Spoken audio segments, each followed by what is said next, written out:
IIT Guwahati के chemical engineering में मेरे स्टूडेंट आयुष तिवारी से मैंने बात की। मैंने उससे पूछा कि one thing most student do not know about your branch. तो उसने कहा कि केमिकल इंजीनियरिंग जो है नॉन सर्क्यूटियल ब्रांच है। अब ये सर्क्यूटियल या नॉन सर्क्यूटियल ब्रांच क्या होता है? सर्क्यूटियल ब्रांच वो होता है जिसमें वायर, चिप्स, कंप्यूटर, इलेक्ट्रॉनिक्स वगैरह की पढ़ाई हो, यानी mainly computer science, electrical, electronics, ये होते हैं सर्क्यूटियल ब्रांच।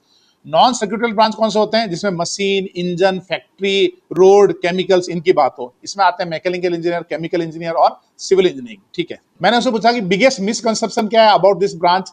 तो उसने बोला कि लोग समझते हैं केमिकल इंजीनियरिंग मतलब केमिस्ट्री और मेनली ऑर्गेनिक और इनऑर्गेनिक, लेकिन ऐसा नहीं है। इसके अंदर आपको फिजिक्स भी पढ़ाई जाती है, mathematics, engineering principle, physical chemistry, इन सब का कॉम्बिनेशन है। मैंने उससे पूछा प्लेसमेंट वगैरह का क्या सीन है। तो उसने बताया कि इसमें प्लेसमेंट केमिकल इंडस्ट्रीज में होता है, रिसर्च में होता है, आप हायर स्टडीज वगैरह में भी जा सकते हैं। मैंने उससे पूछा कि क्या एक चीज बच्चों को पता होनी चाहिए केमिकल इंजीनियरिंग ब्रांच ज्वाइन करने के पहले।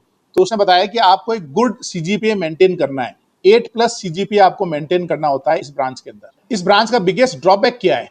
तो उसने बताया कि बिकॉज ऑफ नॉन सर्क्यूटल ब्रांच, बहुत सारी आईटी कंपनीज नॉन सर्क्यूटल ब्रांच के बच्चों को अपने प्लेसमेंट में बैठने की परमिशन नहीं देते हैं।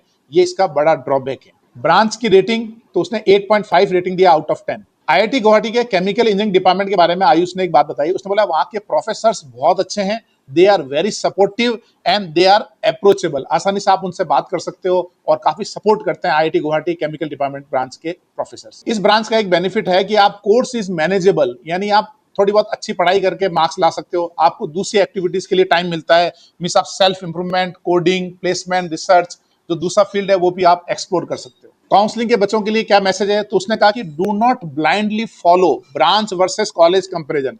क्या जनरली दो ऑप्शन मिलते हैं, लोग उसको कंपेयर करने लग जाते हैं। पहले आप ये देखो कि the right choice depend on the students interest and personality. आपका इंटरेस्ट क्या है, आपकी पर्सनैलिटी क्या है, उसके अकॉर्डिंग आपको एक्सप्लोर करनी चाहिए चीजें। फिर उसने कहा कि अगर आप इंटरेस्ट के बारे में अनश्योर हो, आपको पक्का नहीं है कि मेरा क्या इंटरेस्ट है, तो फिर आप क्या करो, प्रायोरिटाइज कॉलेज। फिर आप एक बढ़िया कॉलेज देखो, कॉलेज का पूरा इकोसिस्टम देखो, उसकी अपॉर्चुनिटीज देखो, वहां का पीयर ग्रुप देखो, ये सब चीजें मैटर करती है। मैंने पूछा बच्चों के लिए फाइनल मैसेज क्या है। तो उसने बहुत अच्छी बात बोली, a branch does not completely decide your future, your skill, curiosity and effort play a major role in shaping your future. Choose a path where you can see yourself growing. यानी सिर्फ branch से नहीं होता है। उसने लिखा है कि आप कितना स्किल डेवलप करते हो, कितने चीजें को सीखने के लिए क्यूरियस हो, कितने आप नई नई चीजों को अडॉप्ट कर सकते हो, वो आपका फ्यूचर डिसाइड करते हैं। तो इसी टाइप के वीडियो के लिए मेरे चैनल को आप सब्सक्राइब कर लो। सारी ऑथेंटिक इन्फॉर्मेशन दे रहा हूं, लेकिन इन सब इन्फॉर्मेशन को चेक करने के पहले आप अपनी भी रिसर्च जरूर कर लें।